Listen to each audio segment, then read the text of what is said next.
At Anurag University, be everyone you dream to be.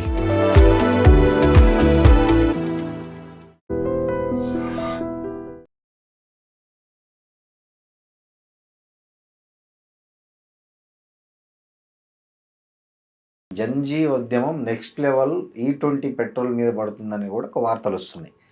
అదే ప్రభుత్వం ఏం చెప్తుందంటే E20 బ్లెండింగ్ వల్ల దగ్గరగా 2 లక్షల కోట్ల రూపాయలు మనం మిగిల్చామనే ఒక విషయం చెప్తుంది.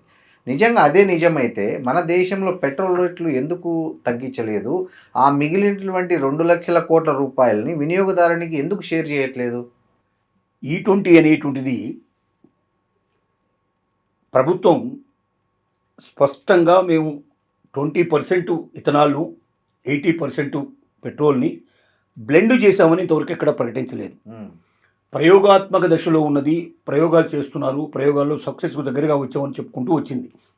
యాక్చువల్గా నితిన్ గడ్కరీ తను సొంతంగా తీసుకున్న నిర్ణయం ఇది. వాస్తవంగా తన కుమారుడు ఒక ఇథనాల్ ఫ్యాక్టరీ నడుపుతున్నాడు మహారాష్ట్రలో.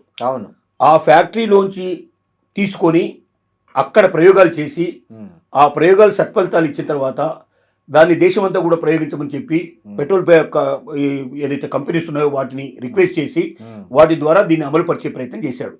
యాక్చువల్గా చాలా దేశాల్లో ఇప్పటికే దీన్ని అమలు చేశారు, చాలా అద్భుతంగా ఫలితాలు వచ్చాయి. E20 కాదు, E80 100% ఇథనాల్ను కూడా ఉపయోగించి వెహికల్స్ నడుపుతున్నారు. అక్కడ గ్యాసు పొయ్యిలు వెలిగించగలుగుతున్నారు, అక్కడ అనేక అద్భుతాలు చేస్తున్నారు. దీన్ని ఎలక్ట్రిసిటీకి కూడా వాడుకుంటున్నారు. అన్ని రకాలుగా వాడేటువంటి పరిస్థితి ఏర్పడింది. కాకపోతే భారతదేశం ఆ రకమైనటువంటి ప్రయోగాలన్నింటినీ తెలుసుకొని ఇక్కడ కంప్లీట్ చేయాలి. కానీ ఎందుకు చేయలేదు ఇప్పటిదాకా అంటే, సెంట్రల్ గవర్నమెంట్కి స్టేట్ గవర్నమెంట్కి లక్షల కోట్లు తెచ్చి పెడుతున్నది ఏమిటి అంటే పెట్రోల్ డీజిల్.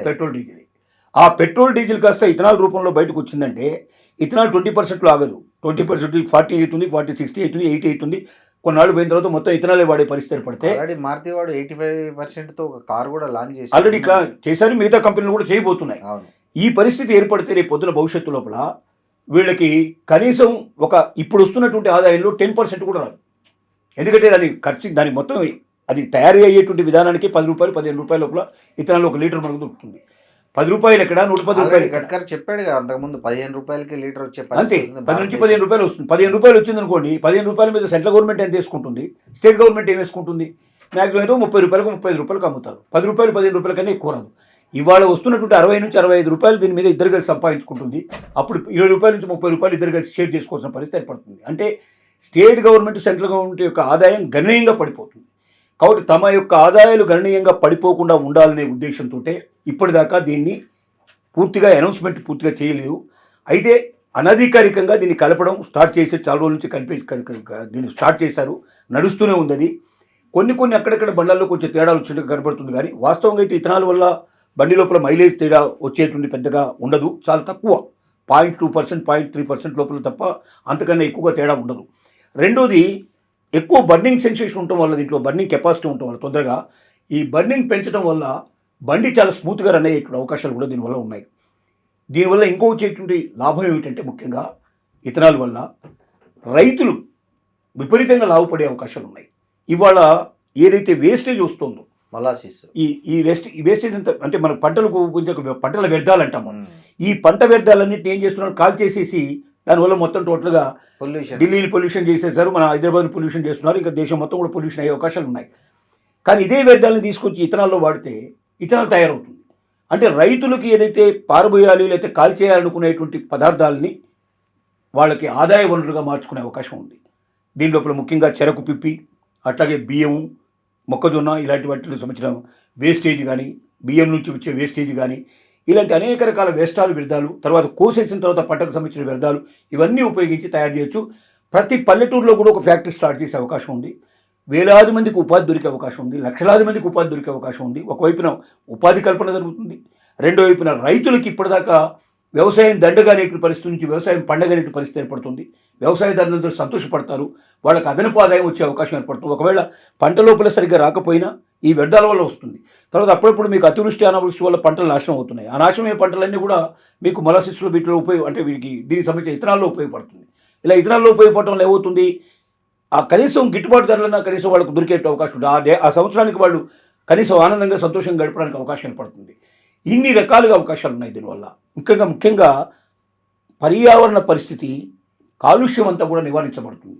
ఇవాళ మనకు దొరికేటువంటి పెట్రోల్ కానీ, డీజిల్ వల్ల కానీ, వీటి వల్ల మనకు కర్బనకు సంబంధించినటువంటి కర్బనాలు ఏవైతే ఉన్నాయో రిలీజ్ అవుతున్నటువంటివి గాలిలో కలిసిపోయి మొత్తం కార్బన్ డైఆక్సైడ్ అంతా వ్యాపించేసిపోయి మనుషులందరూ కూడా ప్రాణాపాయాలు, జబ్బులు రావడానికి అవకాశాలు ఏర్పడ్డాయి. కానీ ఇథనాల్ లోపల అవన్నీ లేవు. ఎందుకంటే ఇవి వ్యవసాయ ఆధారిత వ్యర్థాల నుంచి తయారవుతుంది కాబట్టి ఇది చాలా మంచిది. ఇది ఆరోగ్యానికి మంచిది, అలాగే మనకు వాతావరణానికి కూడా చాలా మంచిది. అంటే భవిష్యత్తు లోపల వాతావరణ కాలుష్యం లేని నగరాలుగా మన నగరాలు రూపొందుకుంటున్నాయి. అలాగే ప్రపంచం లోపల మన యొక్క దేశ స్థాయి ఔన్నత్యం బాగా పెరిగే అవకాశం ఉంది. ఇన్ని రకాలుగా లాభాలు ఉండేటువంటి E20ని ప్రభుత్వాలు ప్రోత్సహించాల్సిన అవసరం ఉంది. ప్రజలు కూడా ప్రోత్సహించాలి. కొంతమంది తెలియక గుడ్డిగా దీనికి వ్యతిరేకంగా ప్రవర్తించే ప్రయత్నం చేస్తున్నారు. ముఖ్యంగా జెన్జీ లోపల పూర్తిగా అవగాహన లేదు. కాబట్టి ఎక్కడికక్కడ అవగాహన సదస్సులు పెరగాలి. సినిమాలలో, టీవీలలో దీనికి సంబంధించిన అడ్వర్టైజ్మెంట్స్ చాలా పెరగాలి. ఇది వాస్తవమైన పరిస్థితుల్లో తెలియాలి. ఒకవేళ ఆ డౌట్సే ఉంటే ఏం చేయాలి ప్రభుత్వం అంటే, ఇథనాల్ కలిపినటువంటి ఈ రేటు, కలిపినటువంటి పెట్రోల్ ఈ రేటు, కలపనటువంటి పెట్రోల్ ఈ రేట్ అని రెండు వేరువేరుగా ఇప్పుడు రెండు వేరువేరుగా వేరువేరుగా అమ్మినప్పుడు ఆటోమేటిక్గా పబ్లిక్ తెలిసే అవకాశం, ఇష్టమైతే కొనుక్కుంటాడు, లేకపోతే లేదు. దానికి వ్యతిరేకించాల్సిన అవసరం కానీ, గొడవ పెట్టాల్సిన అవసరం కానీ ఉండదు. నీకు 110 రూపాయలు పెట్టి అది కొనుక్కుంటావా? ఇది రేటు తగ్గించి 80 రూపాయలు, 70 రూపాయలు పెడితే, దీన్ని తక్కువ రేటు పెడితే ఆటోమేటిక్గా పబ్లిక్ అలవాటు పడతారు. త్వరలోనే పబ్లిక్ తెలిసిపోతుంది. తర్వాత ఈ ప్రాబ్లమ్స్ అన్నిటి నుంచి బయటపడే అవకాశం ఉంది.